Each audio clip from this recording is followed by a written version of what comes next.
Hey there, farmers. Hope you're all doing well. This is my little strawberry patch for this year. I just made it. It'll last for the next few years. We're making it in a raised garden bed. It's really awesome. But today I'm going to share all the tricks on how to grow strawberries because there are so many of them. But with my tricks, you'll see that the result will be amazing. For more than 10 years, I've been sharing how to garden together. I hope our community keeps growing, but most of all, becomes even stronger and that you can be the main character. To do this, I ask you to subscribe to the channel if you haven't already, but most importantly, leave a comment below. If you have any questions, there's always someone who can help you and give you an answer. And you too can be like an older brother to those who are just starting to garden together.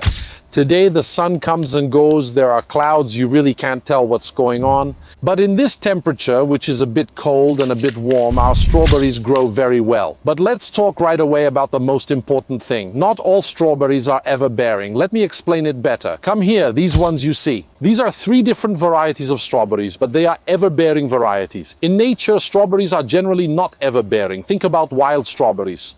You go, you pick it, you eat it, and then when you come back the next week or the next day, it's not like there's another fruit again, because it only produces fruit once. But since we really like strawberries a lot over the centuries, rightly so, we've managed to cultivate and select a series of strawberries that are instead continuously producing and keep coming into production. More or less from April to October, especially if the conditions are right. So when you go to buy strawberries, don't get fooled. Choose a variety that is everbearing. I told you about my new company. It's called Cortissimo. We make coffee in compostable capsules. We give you the coffee machine as a gift.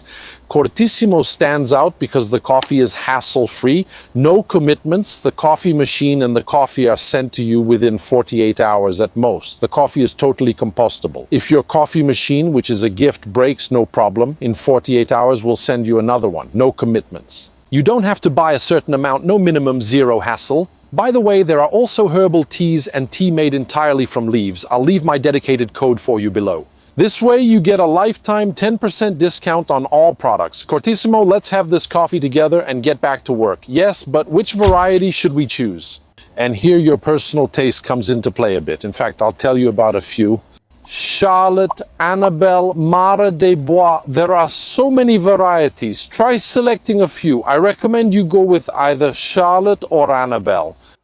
They don't produce very large fruit, but they're easy to grow and have a great yield in terms of the number of strawberries. Just think, a single strawberry plant like this can give you up to 2 kilos of strawberries per season, so they're really quite productive. But above all, these are 2 varieties you can use both for making jam and, like me, for eating fresh. Because every year I tell myself, yes, I'll make strawberry jam, but when I pick them, they never make it home. Because these strawberries are just like that. But we're talking a bit too much. Let's go plant our strawberries. In the meantime, I'll give you some tips. This year, let's make things easy. I created a raised garden bed with 50 euros all recycled materials. This one you see here. I'll leave the video in the description.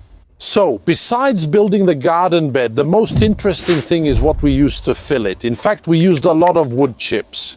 That's because if you think about it, where do strawberries grow well? Strawberries grow well in an undergrowth.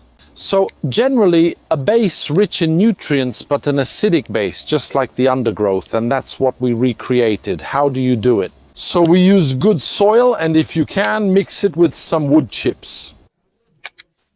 You'll see that this will bring a really great result. Plus, we need to do some good fertilizing. I'll leave you down here some fertilizers that I think work really well. Fertilizer has 2 functions. The first function is to make the plants greener and produce lots of flowers, because the more flowers we have naturally, the more strawberries we get.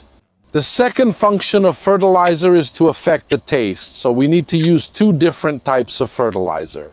I recommend a good base, naturally organic or slightly nitrogen rich. When we transplant it, this way our plants will have a unique explosion. Then, when the strawberries start to produce, so when you start to see the fruits, what will we do? We will apply liquid fertilizer, and this will improve the taste of the strawberries. Even though the best trick is to slightly limit the water, especially when the strawberries start to produce, you'll see that this will make them even sweeter.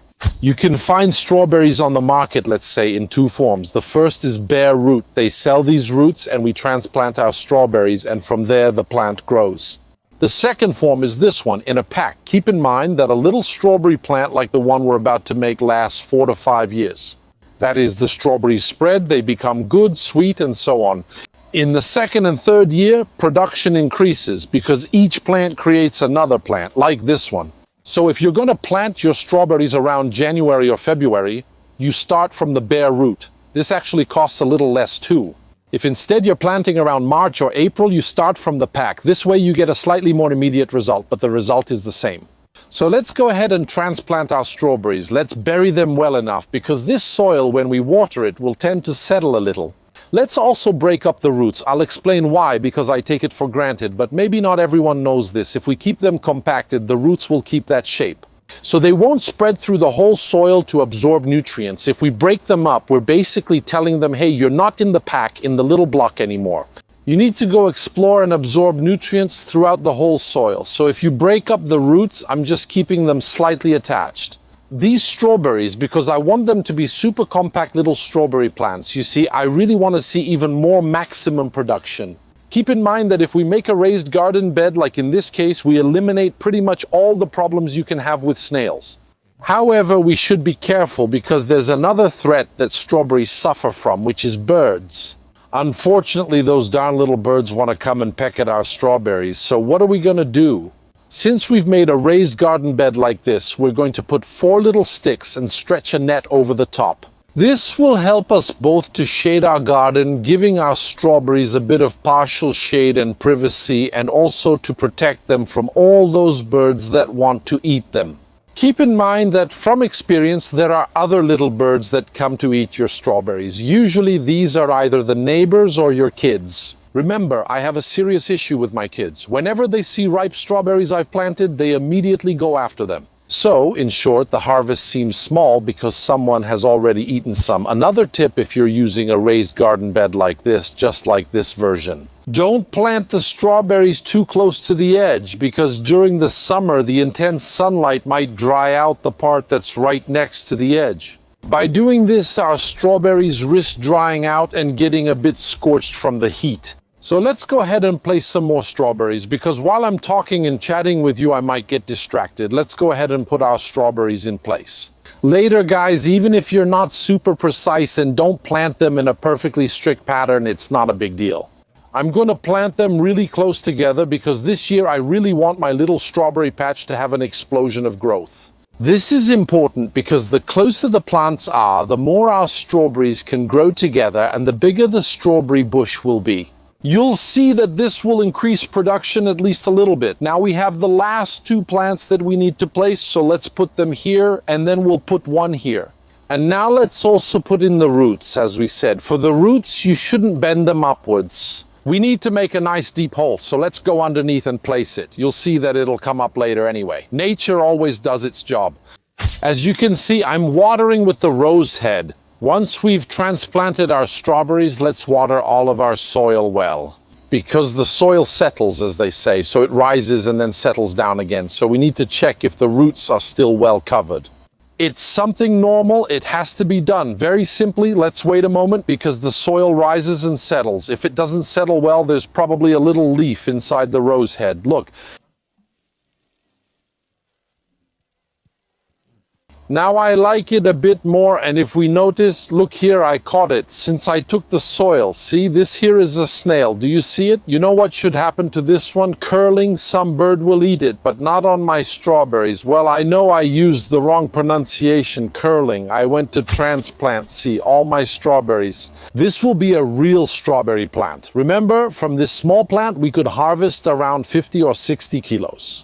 Especially not just for 1 year, but for 3 years in a row. Plus, we could put a cover over it, like I was telling you before, which could be a TNT non-woven fabric. We could make a small greenhouse so that we can extend and start the production earlier, so we start eating strawberries from around mid-March until mid-October. That's great, Matt the farmer. Hope you like this video. See you next time.